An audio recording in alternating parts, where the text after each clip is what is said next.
Hi, Filmatics. Welcome to the show. Today we have a very special guest, Daniel Blake Smith. He is an Emmy Award winning writer and producer. Welcome to the show, Daniel. Hey, Marilyn, thank you for having me on. It's a thrill to be with Film Fanatics. Good to participate in an up-and-coming new podcast, especially something devoted to film, which I love, and I hope all your listeners do too. So great to be on with you. Yeah, and you're coming all the way remote from St. Louis, Missouri. Good old St. Louis, right here in flyover Middle West America. Yeah, any snow yet or just freezing cold? Just freezing cold. Thankfully, no snow. It got to be a high of 32 today, but I'm not going to complain as long as we can navigate around the roads and so forth. Not that we're all going that many places, but no, it's green grass and no snow. Oh, okay, great. And so, I know that you're a writer and producer, and what is one of your favorite movies? It goes back to when I was a kid, basically, but I just love the movie Chinatown. I know it's an oldie but goodie, but I want to convince people to go back and take a look at it because it is such a layered, mysterious, evocative story, film noir, starring Faye Dunaway and Jack Nicholson and a bunch of other people. And it brings to life things that you wouldn't think would make a great movie, but it does, in fact, whether it's a history of water shortage in LA or a tawdry tale about, family secrets and incest and and there's a love affair between Faye Dunaway and Jack Nicholson at the core of it too. It's just a great film with wonderful music and just top-notch performances. And when you watch it, it just gets inside you. It's not a movie just to spectate. You really get immersed in it. So, always been my favorite. And Robert Towne directed. He's one of the great writers and producers around. Yeah, and I actually lived up in the Hollywood Hills, right next to Lake Hollywood, and it's so beautiful to see it in person. And I actually got to make a film on Lake Hollywood, so it reminded me of Chinatown. Even though I'm not a Chinatown producer yet, but aspiring, and I kind of just pretended like this could be my Chinatown. Here I am making a film. There you are, lucky you. Yeah, yeah, I know. One day when we make it on the big screen. So, yeah, and then one of my favorite loves is Criterion Films. I was wondering, do you have one of your favorites that you can tell us that you like? There's a bunch in there. Godfather, 20 or 30 others I like, but the one that kind of sticks out, also an oldie when I was a kid, was The Graduate. It's a really terrific, eye-opening kind of film. I think it tells you a lot about coming of age. For Dustin Hoffman, if you can imagine him coming of age, he's an old man. But it has that evocative music from Simon and Garfunkel. It has that iconic poster art that was taken directly from one of the shots in the film of Dustin Hoffman just coming in the door and staring at Anne Bancroft, and there's cameras right behind her legs, and he's framed inside her legs, and it tells you everything you need to know about what the movie's about. He wasn't always making great movies, but boy, he understood human relationships really well, and it came across in the way he directed that film. Oh yeah, that's beautiful. Yeah, yeah, The Graduate. Wow, I just remember like, whoa, that guy was with the mom of the girlfriend. It was so shocking. And but today probably nothing shocking now that we have TikTok and Instagram. I think Yeah, that's right. we have It's been pretty shocked. modest. We have been shocked to death. Like they're like shock therapy. We're over shocked. You know what I mean? With like Totally. It's kind of sad. I don't know what it would take to shock us. I don't even want to think about that. Yeah, I mean, even in halftime commercials or football things are just Instagram, Snapchat, and stuff. Just has taken things to just how things change. What how just different things like years and generations. How and that's why I think I still love the Criterion films because the movies are timeless and they're so beautiful and they're poetic and they're like masterpieces of art and music, just visual, stunning stories that they do withstand time. So Yep. yeah, I want to know, like, I know there's wonderful directors out there, but is there one that you would like to just share with us that's your favorite and a favorite film shot? Yeah, one of my favorites has always been, and I'm not unique here, I realize in saying this, but one of my favorites has always been Steven Spielberg. I think he's not just a great director, but he's particularly a great visual storyteller, which is what I think you have to be a good director. I say that as a screenwriter who loves values the written word, but sometimes, it's called thinking in pictures, telling stories with pictures, and he does it better than arguably just about anybody. And my favorite film, not that he made, but for kind of making this point about storytelling, in this case without any words, is from his 1987 film Empire of the Sun, where he told this about an 8 to 10 minute opening sequence, near the opening of the film, the story of this privileged white boy played amazingly back when he was 12 by Christian Bale. He's now a middle-aged guy playing, Batman, a bunch of other things. Uh, told the story of him being separated in this huge, frightening crowd in Shanghai from his parents, and you just can see the worry, the fear, trauma etched on his face. His parents aghast and worried, and done with nuance and so forth. And it's just magical because you didn't really hear anything other than general crowd noises as to what they were thinking or saying. It was just written all over their faces, and with the great camera work he did, he told you everything you needed to know. And I've always admired that shot. Yeah, and like you said, that outdoor crowd scene in Shanghai, it was so amazing. Almost 10 minutes, and you're wondering like how many days of setup did that take Yep. to shoot that sequence. Just truly stunning and amazing. Yeah, Yep. absolutely. That's exactly why you know movie making is a combination of incredible planning, like the assistant director and all the people working on the extras and so forth in that scene. And yet, on the other hand, the alchemy of a director who knows exactly, he's editing the film in his head as he shoots it. He can see how the sequence plays out. That's great filmmaking. Yes, and yeah, truly, truly, truly great. And then I know that you love quotes from movies. What's some of your favorite quotes? One of my favorite is not unique. Everybody knows this. I think everybody who watched Chinatown knows. It's the very last line, famous line from the movie Chinatown, where the detective buddies of Jake Gittes, played by Jack Nicholson, comes up to him after they witness this climactic, we all witness this climactic scene where Faye Dunaway's character is killed by her own father in a big street scene in the middle of Chinatown. And the horns are blaring, and just everybody's just in shock. And the guy tells Jake, who he knew he loved Faye Dunaway. Also, he was the main detective on the case. He just says, "Forget it, Jake. It's Chinatown." And that kind of sums up the movie and the mood and everything in a line that maybe you could imagine a guy saying anyway. So it's great writing, uh, great composition. Uh, Nothing's wasted. It all comes together, the music and the performances and the story. Great layered film, and then closed off with that great line, "Forget it, Jake. It's Chinatown." I love that. Yeah, yeah, that movie was just an incredible movie, and a fabulous talent, just extremely, extremely talented team on that.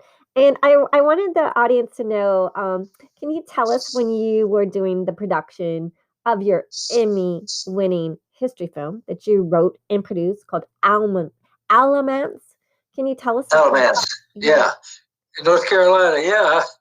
Uh, it was one of my very first films, really, and they used me. And I, of course, was happy to do it because I wanted to have my Alfred Hitchcock moment as writer filmmaker here. I made my first cameo in the scene when we were shooting a scene in this 18th century courthouse. It takes place in 18th century.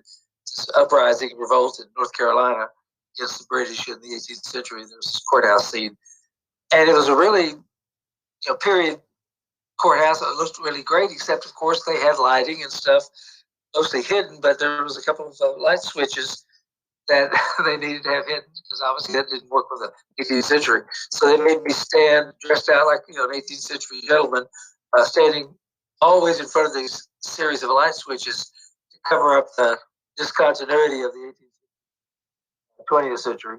So I realized, well, that's where I belong as an actor. It's just covering things up because God forbid if they make me emote and try to be some kind of, first class actor, which I'm not. So that was my interest into filmmaking. Like, hey, we need you. Get over there, cover that up. Done. Okay. I love that. I love that. You're like, yay, I get an acting scene. Oh, cover up that sign. That's Yeah, it. Yeah. yeah.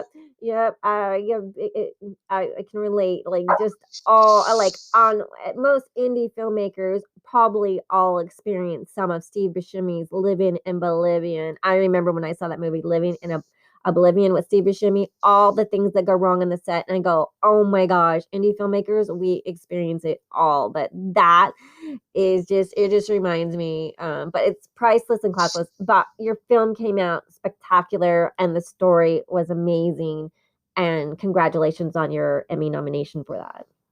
Thank you. Yeah. And so I wanted to just tell us, can you tell us how you started? What? How you started?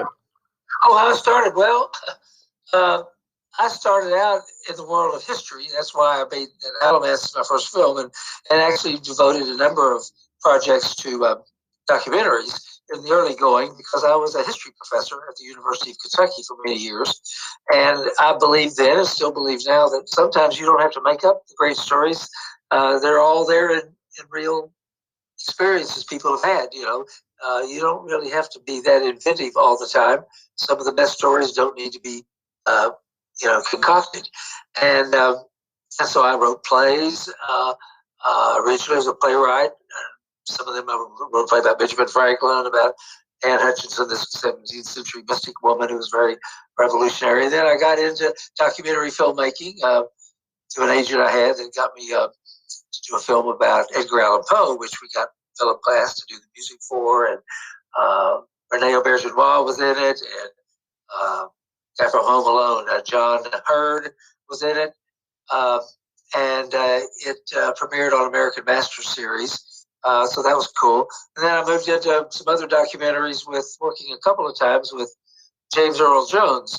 This is CNN, and Star Wars, all that. James Earl Jones, who I did some Cherokee films, documentaries about Trail of Tears, and maybe amazing news to some of your listeners, but James Earl Jones is in fact part of Cherokee. And so he narrated those films of mine, as did another one by Wes Studi, a Cherokee star, was in Heat and Last of the Mohicans, and he also narrated one of them. So I did a number of documentaries that kind of got me into the filmmaking world in a less expensive, less difficult to pull off kind of way. And then when I moved to St. Louis in the last 10 years or so, I've decided to focus on narrative, not exclusively, but mostly telling narrative feature stories, and fictional as well as true ones. And one of those I made just a few years ago was called Texas Heart. It's a crime thriller starring John Savage, who everybody should remember from The Deer Hunter and many other movies. And then Lynn Shay, often viewed as the queen of horror. She was starring the Insidious franchise. We won a bunch of festival awards for that film, and now it's up on Amazon Prime. And I'm involved in a bunch of projects right now that once COVID is over, we're going to start shooting, we think. Bloodborne is a thriller. I have a guy who's down on his luck and so desperate for money, he starts going to the blood bank to give him blood and finds out one day his blood can cure cancer. It's like, wow, he's got it made. Actually, he's in real trouble because Big Pharma comes after him hammer and tong because his blood, miracle blood as they call it, can cure cancer. Then all of their billions of dollars of drugs to fight leukemia and other cancers are useless. So I use the comparison, it's like Limitless meets Fugitive because he has to go on the run for that. So that's one. And then I've got a Western called Steel that Wes Studi's going to be in again, play one of the Native American leads. And we're in the midst of getting some financing from some people in Oklahoma right now, and hope to shoot that in the summer. Beautiful. In Oklahoma. And then I've also written a true crime thriller here, set here in St. Louis, that Atlas Entertainment has picked up. They're my producing partner on it. They made Suicide Squad and Justice League and Wonder Woman and a bunch of other things. And they are shopping it as a limited series, reaching out now to Sandra Bullock to play the lead and to star or produce a series either for Netflix or HBO. So there's a lot going on, and I've even got some new projects cooking beyond that, but it's made for a busy last 6 to 8 months, I can tell you that. Yeah. And any kind of when you were any kind of difficult challenges for you when you were making the films? Well, it's always hard, but thankfully no longer impossible. But it's still hard to be living in flyover country like I am in the Midwest and not being out in LA all the time. I mean, I've of course come to LA many, many times, but I just don't do it on a moment's notice. And of course, since COVID, I don't do it at all. But it's hard to create the kind of face-to-face human relationships I think that really matter. As you well know, living out there, Maryland, it's a city and a business based on relationships, and I have them, but I have way fewer of them, and some of them are. I've got people I've worked with, a few who've never met me in person. I mean, if it weren't for Zoom, they wouldn't FaceTime, they wouldn't know what I look like. And that just takes away from your ability to connect with people and to be a mind sticker with them because you're just some guy they talked to on the phone or a script they might have read or some email they got, and that's better than nothing. But it's face-to-face connections are the thing. I mean, that's really what matters the most. Yeah, well, right now the whole world is we're stuck at home, and we're learning to communicate remote by either podcast or Zoom or Google Meet, and so we're kind of just all experience this at the same time, which is I think people are hungry to be social and go back to, watching football games, going to the movies and enjoying, going to the restaurants with your family and friends and meeting people for coffee and just that social connection, like you said. And one of the things that have always helped people during these kind of times has been movies. Movies, can uplift you, be uplifting or healing, and music and movies. And especially if it's a comedy or something, a film that's really beautiful and can put a smile on your face. So yeah. Well, I don't know about you, but LA, we are super locked down. Like the theaters have not even opened up all year long. The gyms went back to close. The restaurants are closed again. But I hear Miami is partying like there's no tomorrow, that they're out and about. So I mean, yeah, I don't understand why they're doing that. They're going to pay for it in the end, but I'm slouching toward the vaccination, hopefully, and I think we all are looking forward to that. That's not going to be a one-shot solve everything problem, but that as long as people realize they still have to do some of the physical separation and wear a mask and all that, that's going to speed up the process of getting over this thing. But it's a little bit better. I hate to be an actor in this world because you have to worry about being on the set, putting yourself in danger, and first of all, will they even fund the films you're trying to act in? Being a writer is a little easier in the sense that this is great development time, and time will tell whether I've spent it as smartly as I think I have. But I've been pouring my mind and heart into scripts, getting projects up to where you can pitch people on them because people are interested. They got the time on their hands, obviously, to take a look at your projects. And I'm getting a bunch of them set up come late spring next summer to get them shot, and hopefully some others put into development too. So I just tell people make the best use of the time you've got and try some different things because adversity tests your character and it tests your discipline and your focus. And this is a good time to try to fight the tendency to just stay home and play board games and all that. Nothing wrong with that. And in fact, you've got to do some of this kind of hanging with the family, a lot of it, as a matter of fact, but still try to find a way to practice your craft because if you get out of practice, then you feel like you've really lost ground. Yeah, the podcasts have helped me because my one podcast, as you know, Enchanting book readings, has hit number one around the world. So I can only put original content on there right now, and so it's made me write children's stories, knowing that I have an audience that has embraced my children's stories. I do them in a cartoony way that's really cute, and it's endearing when you see an audience wants to hear or see your work. It's very motivating, and it's very lovely, because most of us aren't like, oh, we wish I could be like Meghan and Harry, where I'm famous and you get a multi-million-dollar deal for doing a podcast, but I'm working so hard getting number one around the world, and I go, where's my multi-million-dollar deal with Spotify, right? I mean, number one in almost every country. Come on, but one day. Well, you're making real connections with your children's stories, and that's whether it's 400 or 4 million. I know that sounds like that's a wild difference, but if you're making real human connections, then you're already winning right there.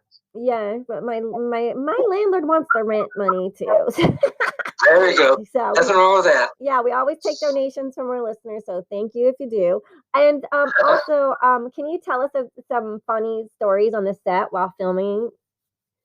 The one I don't know if it's funny. It's funny now. Woody Allen or somebody said funny is tragedy plus 5 or 10 years.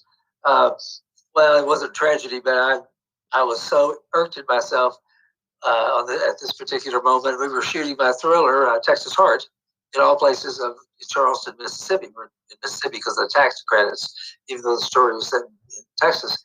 And we were in Charleston, is the home of the great film star Morgan Freeman, and he knew about our film. In fact, we tried to get him in it, but it really didn't fit his age and demeanor. Just didn't fit with anything that was going on in the film, so we had to drop that.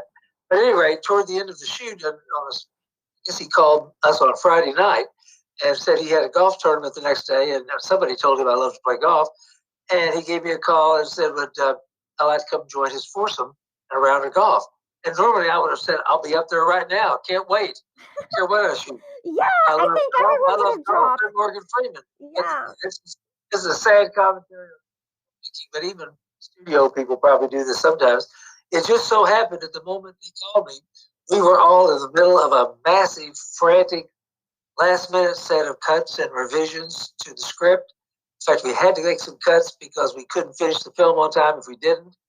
So I was caught up in the worst day of frantic rewrites and reconceiving things. I was totally booked all of Saturday, when normally I would have the time off. And so I had to tell Morgan Freeman, no, I'm sorry, I can't take you up on your kind offer.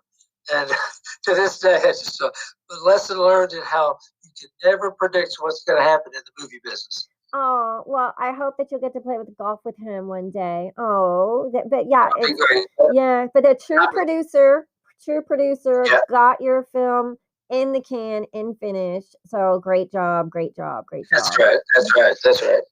Yeah, so that's amazing.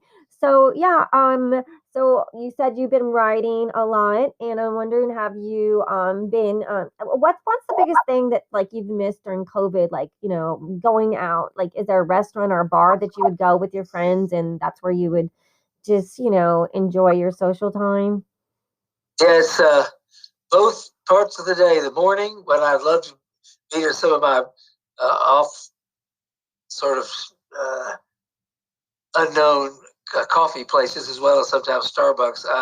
I'm a big believer. You take uppers in the morning, and downers in the evening. And so I miss my coffee get-togethers with people, and then the evening drinks at a place called the Royale here. A great place to have a drink, not too far from my house. That of course can't do that either.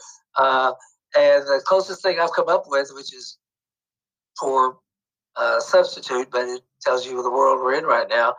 Built a fire pit in the backyard and have people come over. Sometimes now it's getting so cold, heavy coats and hats on, and a big fire going, and we're drinking Irish coffee or whatever. And that's become our new festive get together. But it's outdoors, it's cold. Nobody wants to sit out there forever doing that. But that's the creative adaptation we've all made, I guess, to COVID. But one of many reasons I can't wait for this to get behind us. Yeah. Oh, that drink sounds good. An Irish coffee. I want one of those. I wish I was There we drinking go. with you. Yeah. Well, Bacon with Bailey's and cream. That's great too. oh, yeah, delicious. I'm thirsty. Well, I'm so glad to have you on the show today. And like you said, you told us some of the projects that you're working on that are up and coming, pending on the new year, how it's going with the film business. And I just want to thank you so much. And I know that that our audiences can check out what you're doing at danielblakesmith.com. And I just want to say thank you, Daniel, for being on the show today. Hey, it's been a great thrill to chat a little film with you. It's almost like we're back in the movies again, isn't it? Except, well, not quite. But no, it's great to podcast. You're a great host for it, and you know so much about the lay of the land out there. So I hope people enjoy listening to this nearly as much as I did participating in it. Podcast in more ways than one. Thank you so much. Yeah, and that was danielblakesmith.com. And thank you, Filmatics, for bearing with us with remote recording. We really appreciate it. There's nothing we can do with the audio going in and out, but we just want to say have a very happy and healthy new year, and cheers. Right back at you, yeah. Until next week with our new guest. Thanks for listening, everyone. Happy New Year. Happy New Year. Thank you, too.